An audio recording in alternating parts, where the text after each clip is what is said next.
რას აკეთებს ვირგილიუსი? ეს არის ძალიან მნიშვნელოვანი და რატომ აღმოჩნდა ვირგილიუსი ესეთი ფუნდამენტური დასავლური ცივილიზაციისთვის და მართლა შეიძლება ითქვას, რომ როგორც გვიანი ანტიკურობისათვის, ასევე ლათინური დასავლეთისათვის და აქ არის ძალიან სერიოზული განსხვავება ლათინურ დასავლეთსა და აღმოსავლეთს შორის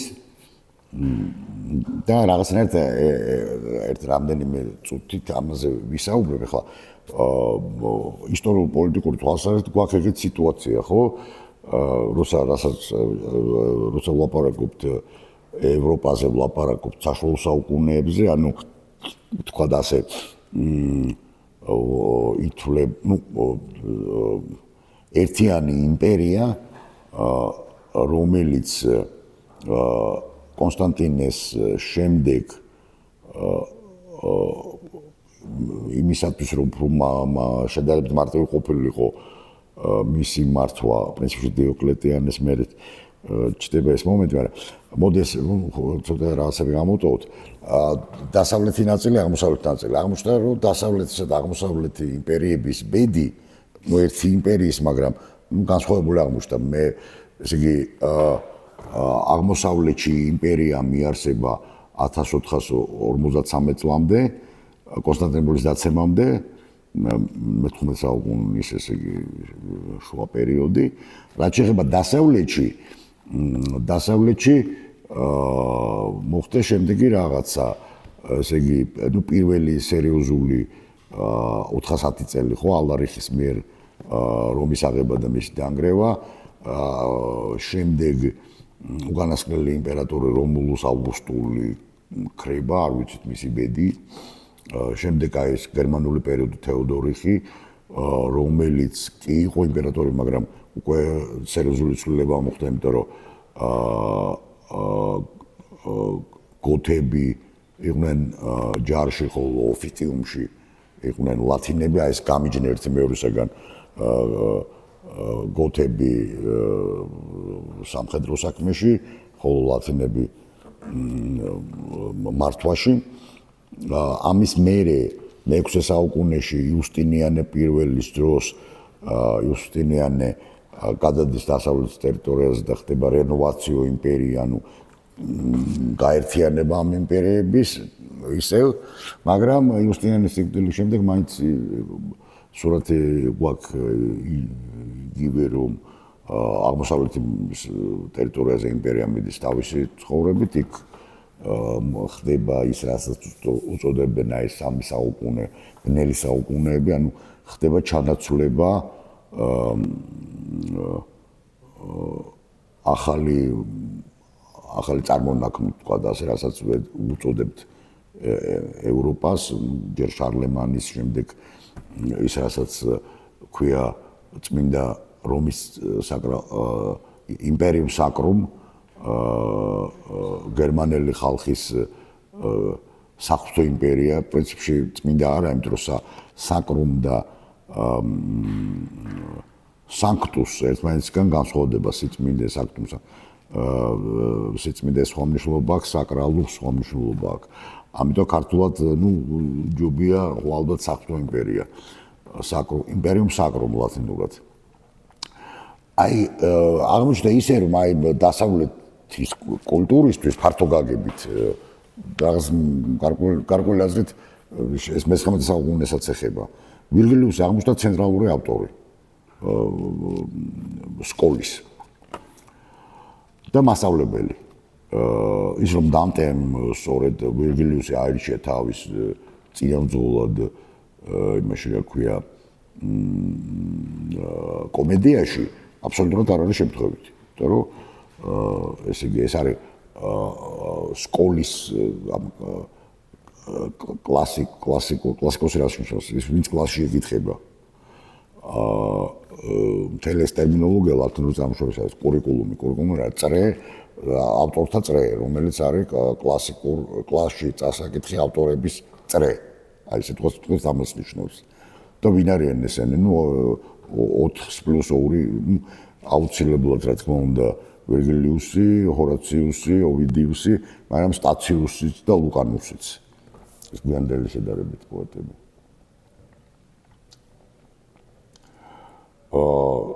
ძალიან დიდი მნიშვნელობის აღმოჩნდა ორი ტექსტი, ისევე რა თქმა უნდა ენეიდა და ასევე ბუკოლიკებიდან მეოთხე ეკლოგა. სადაც არის ესეთი ადგილი, რომ დადგება დრო, როდესაც ქალწული შობს ხსნელს და ისე მოვა ოქროს ხანა. ქრისტიანებმა ეს გაიაზრეს, რომ ლაპარაკია ქრისტეს წინასწარმეტყველებაზე და ამიტომ ვერგილიუსი მიიჩნეოდა წინასწარმეტყველად ლათინურ დასავლეთში და მას ეკლესიებშიც გამოსახავდნენ მაგალითად ესაიას გვერდით. აქედან ხო თან ეგეთ ტრადიციაც იყო რომ მას უწოდებდნენ ჯადოქარს მაგს, იმიტომ რომ რადგანაც მას შეძლო ეს წინასწარმეტყველება მას ეს ჰქონდა რაღაცა გარკვეული უნარები, ესეთი ჯადოსნური მაგი, მოგვი, ვერგილიუსი როგორც მოგვი. და ნუ მთელი უშველებელი ტრადიცია არის ქრისტიანული ვერგილიუსის და ასევე ძალიან მნიშვნელოვანი არის ენეიდა. აქ არის მე-6 წიგნში არის ესეთი მომენტი ძალიან მნიშვნელოვანი, რომელიც არის განსაზღვრელი გარკვეული აზრით მთელი დასავლური ტრადიციისთვის და არა მხოლოდ ფართო გაგებით დასავლური ტრადიციისთვის. იქ ჩდება ისტორიული პერსპექტივა, ისტორიის პერსპექტივა. ეს არის კერძოდ რა ხდება, როდესაც ენეასი გადადის იტალიის გეოგრაფიული აზრით გულისხმობ იტალიას აპენინის ნახევარკუნძულზე და მიემართება რომისკენ და გაუვალ ტყეებში და ტყეებში და იმაში მიდის, იქ არის ესეთი ძალიან აი სადაც ახლა პალატინუსია, იქ იყო გაუვალი ტყე, რომელიც გაიარა ენეასმა. და შესაბამისად აი სადაც ახლა არის სენატი, აი იქ იყო მაშინ ჭაობები და ფაქტობრივად არის ნაჩვენები რომამდე და ჩდება ეს ისტორიული პერსპექტივა რეტროსპექციულად დანახული რომი ამ მისი თანამედროვე პოზიციიდან. მაგრამ ეს ყველაფერი არ არის, იმიტომ რომ იქ არის ესეთი მნიშვნელოვანი მომენტი, როდესაც როგორც ოდისევსი, ასევე ენეასი ჩადის ჰადესში, რათა გაიგოს თავის მომავალი, ისე ელაპარაკება მამა ანქიზე და ელაპარაკება არა მხოლოდ საკუთარ თავზე, არა მარტო მის მომავალზე, არამედ საზოგადო რომის დაფუძნებაზე, რომის მთელ ისტორიას გადმოსცემს ავგუსტუსამდე. და ეს არის მართლაც ეს უკანა რიცხვით წინასწარმეტყველება, ეს ქმნის საოცარ ისტორიულ პერსპექტივას და ამაზეც მართლაც შეიძლება ითქვას, რომ კი ბატონო ბერძნებს და რომაელებს ესეთი გაგება ისტორიის, როგორც არის ბიბლიაში, არ ქონდათ, მაგრამ ვერგილიუსთან ჩდება აი წარსულიდან მომავლისაკენ მიმავალი ვექტორის აი ეს განცდა. და ამ აზრით ის არაჩვეულებრივად მოერგო ქრისტიანობას და მეცაც გეტყვით აი ესეთი ცნობილი მე-20 საუკუნის ერთ-ერთი უდიდესი ფილოლოგი, ლიტერატურათმცოდნე და მოაზროვნე ერნსტ რობერტ კურციუსი, გერმანელი, დაბადებისა და გარდაცვალების წლები 1856-1956, მას აქ ესეთი ოპუს მაგნუმ დაწერილი 1946 წელს გამოვიდა გერმანიაში სახელწოდებით ევროპული ლიტერატურა და ლათინური საშუალო საუკუნეები. ეს არის ალბათ მოსაუგუნის ერთ-ერთი რა ალბათ თუ ვიტყვით აი ხო უყურთ და ხუთეული, ათეული. ხუთეულში რჩება, ათეულში რჩება, შეიძლება ყველაზე მნიშვნელოვანი წიგნიც არის მეოცე-საუკუნეში დაწერილი. განსაკუთრებით იმათთვის, ვისთვისაც მნიშვნელოვანია ევროპული კლასიკური ტრადიცია. ხო, აი ნამდვილად შეიძლება ითქვას, რომ აი დაწყებული ლათინური საშუალო საუკუნეების, ხო, ზუსტად ეს არის მნიშვნელოვანი, სადაც არის აი ესეთი უწყვეტი ჯაჭვი, ნაჩვენები ვირგილიუსიდან მეოცე საუკუნემდეც კი. თავში რაღაც გარკვეულ ექსკურსებში კურციუსი ლაპარაკობს აი ამ ტრადიციაზე ბალზაკთან, მაგალითად ან გოეთესთან, ბალზაკთან და ასე შემდეგ. და ერთ-ერთი მთავარი ღერძული ფიგურა არის დანტე და ისე ვამბობ, რომ დანტესთვის რა თქმა უნდა ვირგილიუსი იყო და არა მარტო დანტესთვის, მაგრამ რადგანაც დანტე არის რაღაცა გარკვეული ღერძი ევროპული კულტურის და ალბათ ესეთი მნიშვნელოვანი ფიგურა და ეს მარტო კურციუსის მოსაზრება არ არის, დაუშვათ ტომას ტანს ელიოტიც მიიჩნევდა, რომ დანტე არის ევროპული ტრადიციის, ლიტერატურული პოეტური ტრადიციის ღერძი. არა შექსპირი, არამედ სწორედ დანტე. ამაზე მთელი ნაშრომი აქვს ელიოტს დანტეს შესახებ, სადაც ის გარკვეული აზრით კომპარატიულ ანალიზს ხედვას გვაძლევს დანტე და შექსპირი მაგალითად და რატომ არის დანტე უნივერსალური და შექსპირი მაინც რატომ არის უფრო შედარებით ლოკალური ფიგურა, შეიძლება შეიძლება დავუშვათ. მაგრამ ეს არის მნიშვნელოვანი მომენტი. ჯერ კიდე ჰომეროსიდან მოყოლებული მოკლედ ჩნდება ეს ტრადიცია, რომ პოეტი არის ის, ვინც ნახა საიქიო, მიღმური სამყარო. რაც გარკვეული ისეთი წინასწარმეტყველური ფუნქცია სწორედ ამაში მდგომარეობს, რომ პოეტი არის ის, ვინც იცის მიღმური ტრანსცენდენტური სამყარო. ეს მხოლოდ დასავლურ პოეზიაში არ არის, ეს არის ასევე აღმოსავლურ ტრადიციებში, ისეთ ტრადიციაში, მაგალითად, ვახსენეთ უკვე ინდური ტრადიცია, კერძოდ მაჰაბჰარატა, ვიასა არის ესეთი ლეგენდარული პოეტი, რომელსაც მიეწერება მაჰაბჰარატა და ეს არის რაღაცა გრანდიოზული ეპოსი. აი წმინდა ესე რომ წარმოიდგინოთ, აღემატება ილიადას და ოდისეას ერთად ვავიღებთ, დაახლოებით 20 ჯერ აღემატება. ძალიან დიდი ეპოსია, რომელიც მოგვითხრობს ორი დაპირისპირებული კლანის ძალიან ახლო ნაცნობების, თქვათ ასე ბიძაშვილ-მამიდაშვილები, პანდავებისა და კაურავების დაპირისპირებაზე, ომზე მათ შორის.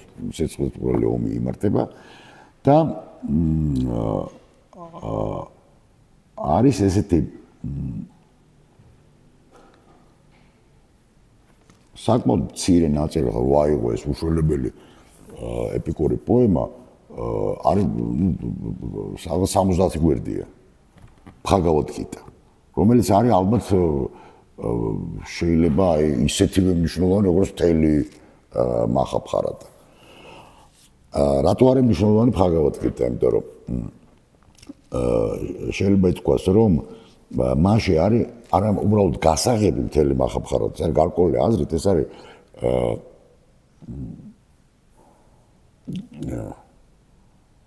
ინდური კლასიკური სულიერი კულტურის ერთ-ერთი ყველაზე მნიშვნელოვანი ტექსტი. არანაკლებ მნიშვნელოვანი, ვინმე აი ეხლა ცოტა ესე თქმა შეიძლება, იმიტომ რომ ინდური რელიგიური ტრადიცია გველაპარაკება ორ წყაროზე ტრადიციის. ერთს ქვია შრუტი, მეორეს ქვია სმრიტი. და შრუტი უფრო მნიშვნელოვანია, ვიდრე სმრიტი. შრუტი რას ნიშნავს? გაგონილი. მოსმენილი, გაგონილი. სხვათა შორის აი ეს მსმენა და გაგონება ყველა ტრადიციულ კულტურაში აი ძალიან დიდ როლს ასრულებს, მაგალითად ბერძნულ კულტურაში არის ეგეთი სიტყვა აკვე ისმინე და როდესაც პლატონი თავის ტექსტებში აი ძალიან ის ისმინე აკვე აი რა მოხდა მის პოლიტიკაში მაგალითად აი რა იყო დასაწყისში და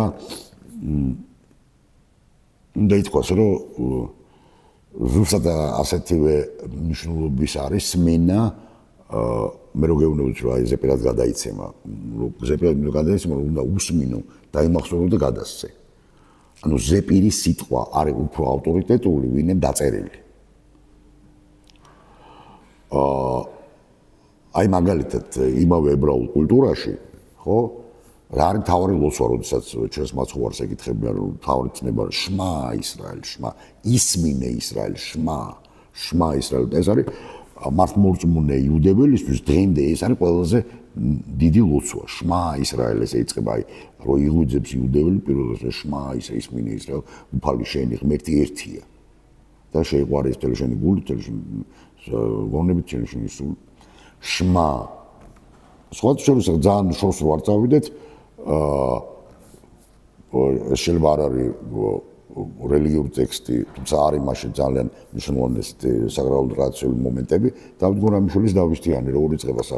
ისმინეს სწავლის მიხევ დავითის მცნებასა. ხო? და ძალიან ხშირად, როდესაც ვისაც აქვს ყურნისმენა ისმინოს მაცხოვარი ჩვენი ყოველთვის ამბობს, რომ როცა არის რაღაცა მნიშვნელოვანი მომენტი, აი ისმინე, ვისაც აქვს ყურნისასმელად და მოგეხსენებათ რომ ლუკას სახარება არის ბერძნულად დაწერილი ლუკა იყო ბერძნულენოვანი და ყველაზე ეს კარგად შეხამებული არის ეს ესე იგი ერთი ყველაზე ერთ-ერთი საუკეთესო ბერძნულია მართლა და კლასიკური პაიდეის ადამიანი იყო თუ დავუშვათ მარკოზის უკან აშკარად ჩანს ადამიანი რომელიც არის ებრაულენოვანი ასევე მათე იოანეს მიუხედავად ძალიან კარგი ბერძნულია ეს არ არის ის კლასიკური ბერძნული როგორც არის ლუკასთან თქვა და აი ხან ნახეთ რა ხდება არის ესეთი ადგილი როდესაც მშობლები უკაცრავად შენი მამა და შენი დედა და ძმები არიანო და აი ნეტარია ვინც და ბერძნულად ეს ჟღერს და მაკარიოი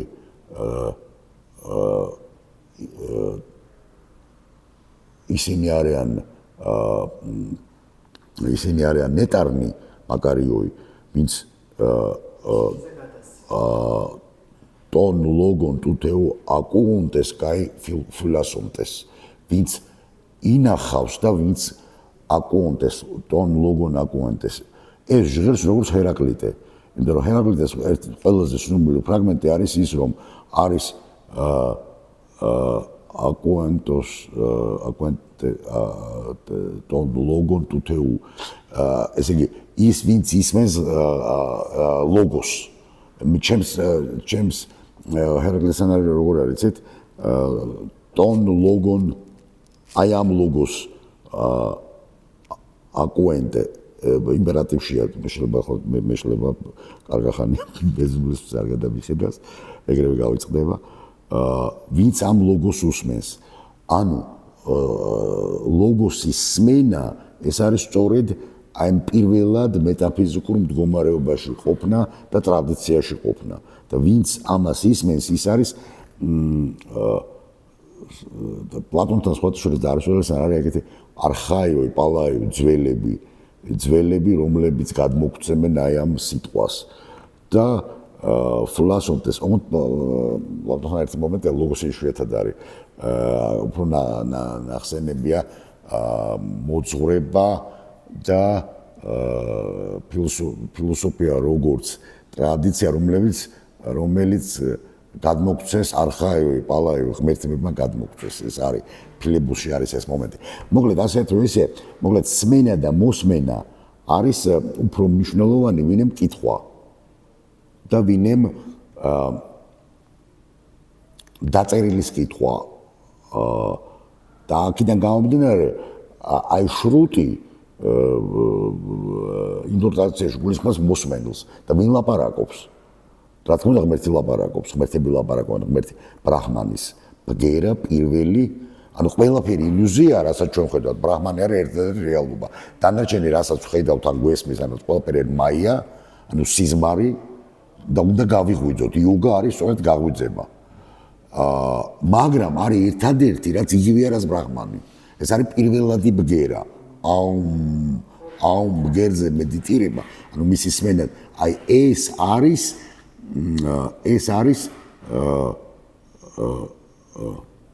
არის ჭეშმარიტი აბსოლუტის ჭეშმარიტი მანიფესტაცია. მანიფესტაციაც არ არის, ეს იგივე აბსოლუტია.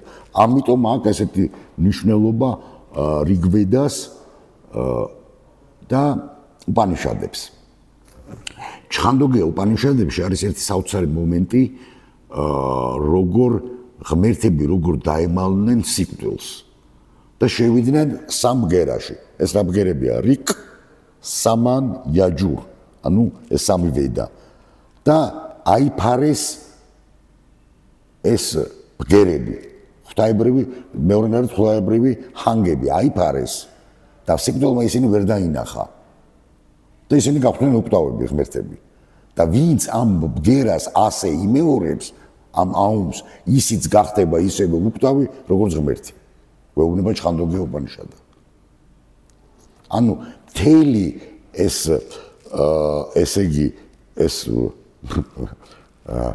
ინდური, ეს ძალიან მოეწონებოდა, არა, ხლებნიკოვმა მე მგონი ეს იცოდა, იმიტომ რომ მის ერთ ლექსში ჩემი აზრით არის ასახულია ეს უპანიშადების ეს ჩხანდოგია უპანიშადის ეს ადგილი. მოკლედ, ასე თუ ისე აი ეს ბგერა, რომელიც ისმის და რომელსაც უნდა უსმინო შმა, აკვე, ხო? აი ეს სიტყვა ლოგოსი, ხო? ნუ გასაბამში იყო ლოგოსი, არა, ენარხეენ ხო ლოგოს, კაი ხო ლოგოსენ პროსტონ თეონ, კაი თეოსენ ხო ლოგოს.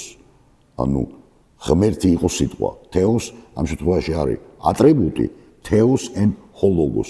ლოგოს არის სუბიექტი. ეს არის პრედიკატი, თეოს არის პრედიკატი. ანუ და აქედან გამომდინარე, ესე იგი პოეტის მოვალეობა რა არის? ამ სიტყვის სმენა და მისი ფლობა, დამახსოვრება და გადაცემა. ანუ ეს პრაქტიკულად ქურუმი გამოდის. დანტეს კომედიაში მოკლედ ესე იგი ეს ყველაფერი რაც ახლა ჩვენ რასაც ახლა მე შევეხე, ეს ყველაფერი რა თქმა უნდა არის, იმიტომ რომ ეს არის ტრანსცენდენტურ საიქიო სამყაროსთან შეხება და ბოლოს თავდება უძრავი მამოძრავებელის და წმინდა სამების ჭვრეთით. სულ ბოლო ხილვა დანტესი, რასაც ის ხედავს უძრავ მამოძრავებს, წმინდა სამების სამკუთხედს ხედავს და სიყვარული რომელიც ამოძრავებს მზეს და სხვა ვარსკვლავებს, ეს ფინალი ესეთი, მაგრამ ბოლოს არის ეს ხილვა. აქედან გამომდინარე, შეიძლება ესე ვთქვათ, რომ პოეზიის დანიშნულება მოდერნისტულ პერიოდამდე იყო ღვთის სიტყვის სმენა და მისი გადაცემა. ნუ რამდენად მე ეს ეხება პროტესტანტულ ტრადიციასაც, კერძოდ ჯონ მილტონის Paradise Lost დაკარგული სამოთხე, რომელიც არის ინგლისური ლიტერატურის ცენტრალური ტექსტი შექსპირთან ერთად, შექსპირის ტრაგედიებთან და შექსპირის კორპუსთან ერთად. ასევე რაზე გველაპარაკება, სწორედ აი ზეციერ რატო ქვია ბალზაკის კომედიას ადამიანური კომედია, იმიტომ რომ ეს არის ადამიანურ საქმეებზე. ღვთაებრივ საქმეებზე მოგვითხრობს დანტე, ხოლო ბალზაკი, რომელსაც შექმნა მთელი სახელმწიფო. მოგახსოვთ ღვთაებრივი კომედიის, უკაცრავად ადამიანური კომედიის შესავალი, დაახლოებით 15 გვერდია. ერთ-ერთი გენიალური, რაც ბალზაკს დაუწერია და საზოგადო.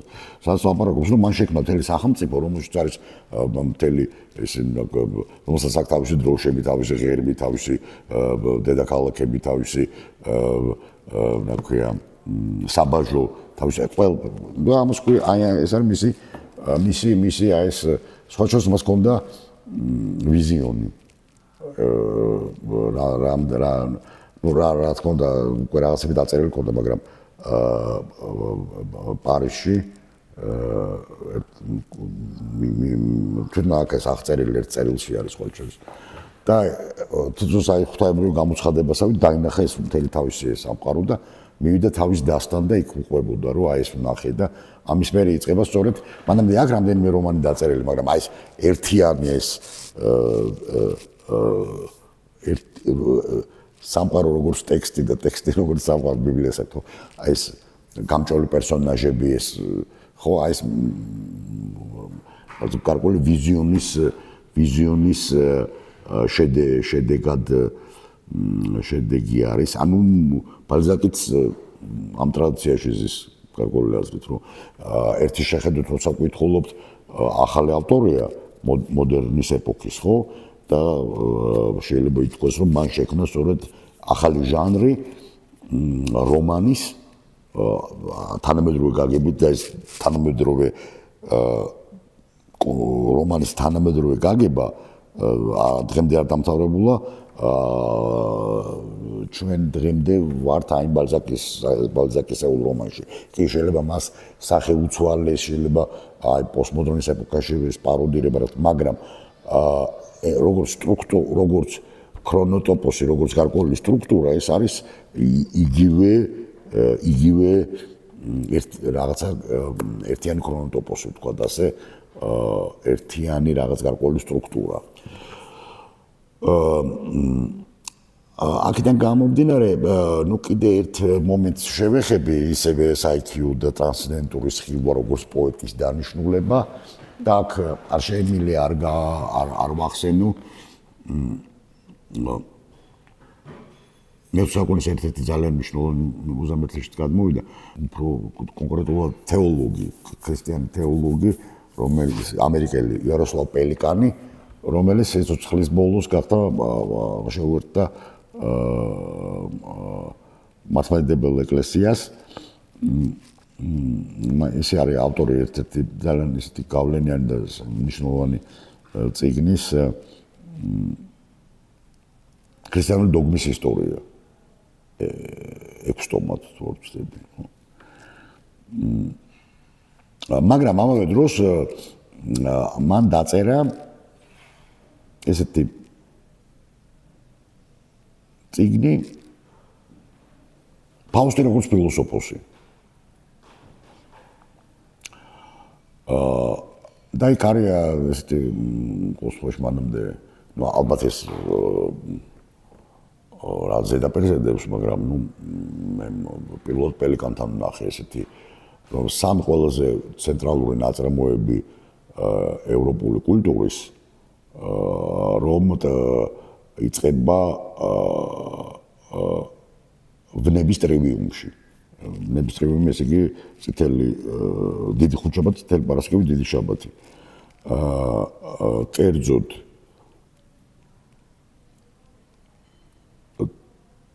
წითელ პარასკევს იწყება დანტეს ღვთაებრივი კომედია. დიდი შაბათი ეს არის გოეთეს ფაუსტის დასაწყისი. ალბათ გახსოვთ პროლოგში არის ესეთი მომენტი რომ მოხუცი ფაუსტი იმედგაცრუებული ყველაფერში და მას უნდა თავის მოკლა საწამბავის დალევა იღებს და ამ დროს ისმის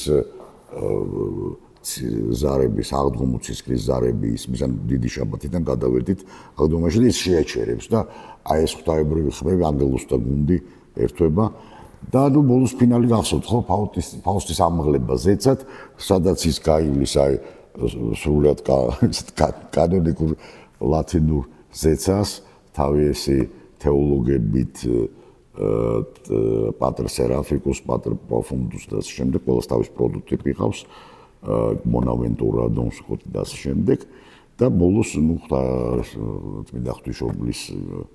წმინდა ღვთისმშობელი რომელიც შეუძღვება ფაუსტს სხვაჩვენებს ძალიან ესეთი ცოტა პრობლემები ჰქონდა თავის მეგობრებთან გოთი მოგესალმებით როგორც თავის ეპოქის ადამიანი მაშინ ეს ძალიან პოპულარული იყო მასონი და მეგობრებიც ბევრი ყავდა ლოჟიდან და ერთმა თვალსტები ლაფატერმა თუ მასოს უბრალოდ მინდა რა არის რა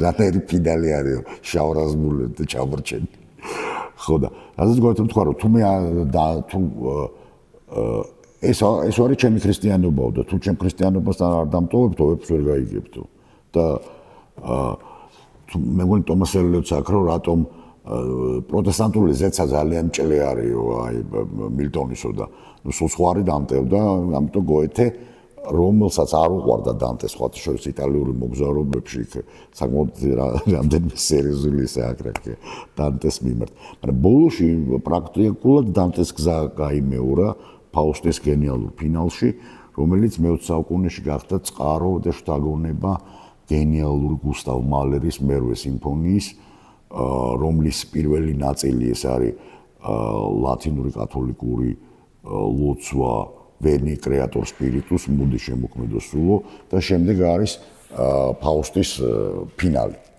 ეპილოგი მერვე ყველაზე დიდი გრანდიოზული სიმფონია ალბათ მუსიკალური კულტურის ევროპული მუსიკალური კულტურის ალბათ ერთ-ერთი მწვერვალი მოკლედ შეიძლება ითქვას რომ აი გოეთემდე მოვედით და ეს რომ პოეტი არის ის ვინც იცის ტრანსცენდენტურ სამყაროს აიქიო ვინც იცის მიღმური სამყარო სიკვდილის გამოცდილება აქვს და გაიარა ეს სიკვდილი ხო და დაინახა ეს თუ შეიძლება ასე ითქვას ეს და კიდე ერთი მნიშვნელოვანი მომენტი რაც უნდა ითქვას რომ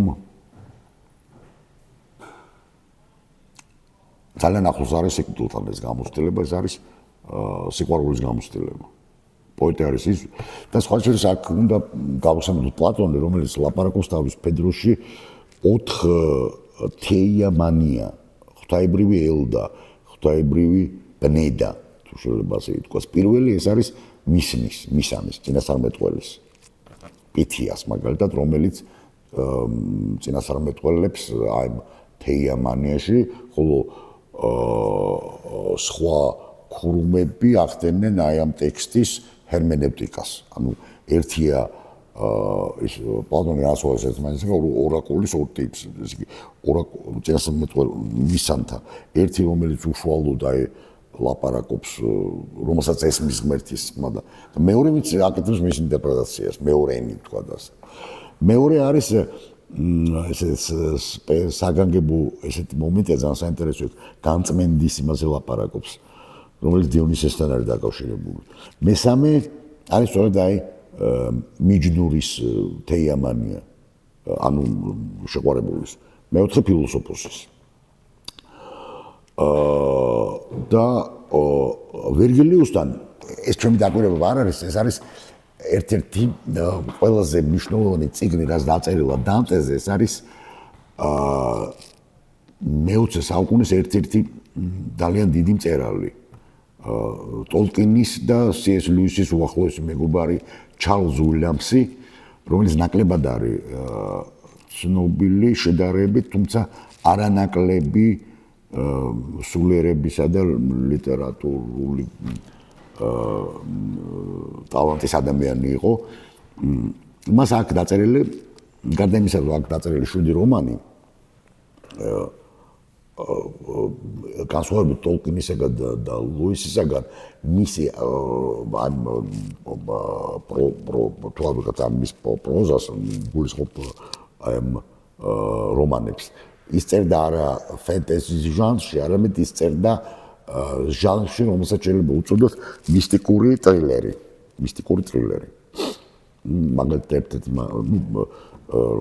ამ რომანებიდან ძალიან მნიშვნელოვანია, ყველა კარგია 7-ვე, მაგრამ მაგალითად Battle in the Heaven ბრძოლა ზეცაში, აზეციერი ბრძოლა, სადაც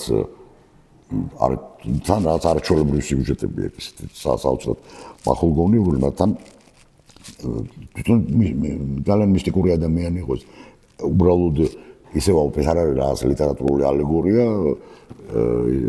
თავის საკუთარ ამ გამოცდილებასაც გადმოსცემდა, ოღონდ არა ხო პირდაპირ გაგებით როგორც ლიტერატურული ფორმით ცხადია. აი აღმოჩნდება რომ ერთ-ერთ ინგლისის ერთ-ერთ პროვინციულ ეკლესიაში არის წმინდა გრაალი. და წმინდა გრაალისთვის მიდის მე ბრძოლა სხვადასხვა ძალებს შორის. ჩარლზ უილიამსი ეკუთვნის ყველაფერთან ერთად თან როგორც ტოლკინი და როგორც ლუისი ასევე ეს იყო მეცნიერი ლიტერატურა ცოდნე და აქ დაწერილი ესეთი არაჩვეულებრივი გამოკვლევა დანტეზე figure of Beatrice ბეატრიჩეს ფიგურა რომელიც ალბათ არის ერთ-ერთი საუკეთესო აღიარებული და რატო არის ახლა მნიშვნელოვანი ძალიან მნიშვნელოვანია თავიდანვე ამოსეს რაღაცას რომ არსებობს ღმერთისადმი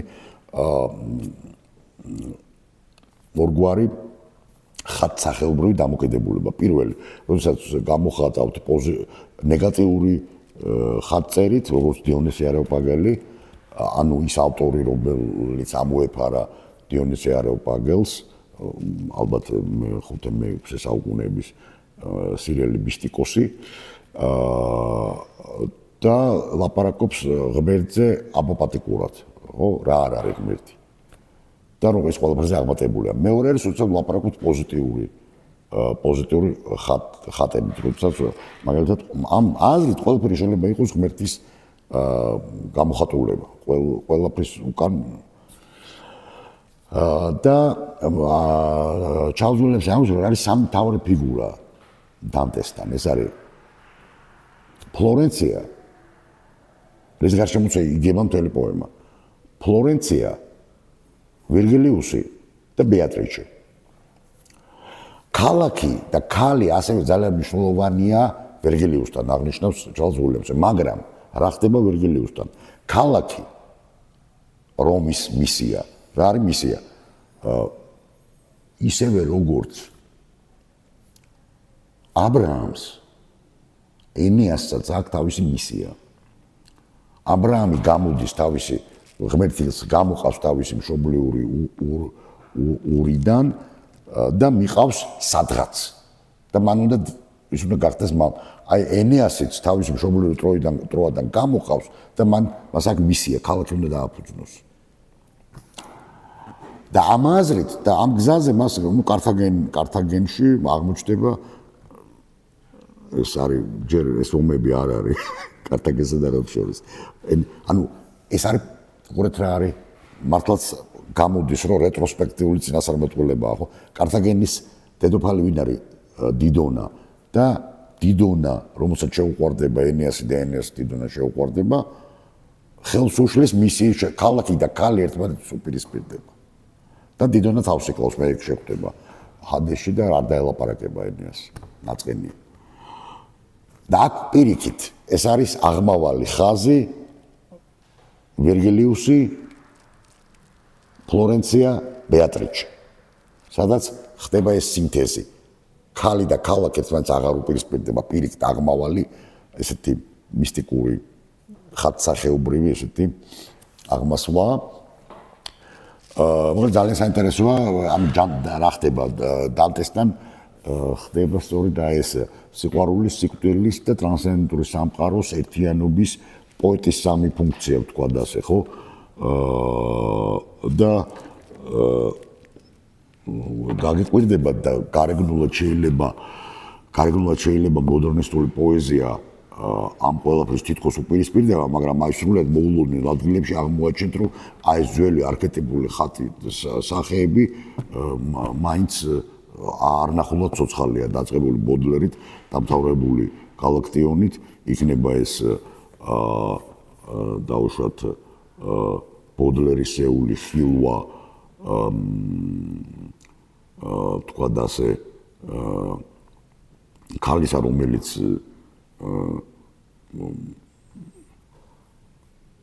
ერთი მხრივ თითქოს ამ დაცემული წუთი სოფლის ქრონოტოპოში, მაგრამ მეორე მხრივ აი ეს ვოიაჟი მის ერთ-ერთი აი სულიერი მოგზაურობა იქ ძალიან სერიოზულ როლს ასრულებს სწორედ ეს ევიკ ვაიბლიში როგორც იტყოდა გოეთე პარადოქალური და გალაქტიონით დამთავრებული სადაც მუდმივად არის ეს მომენტი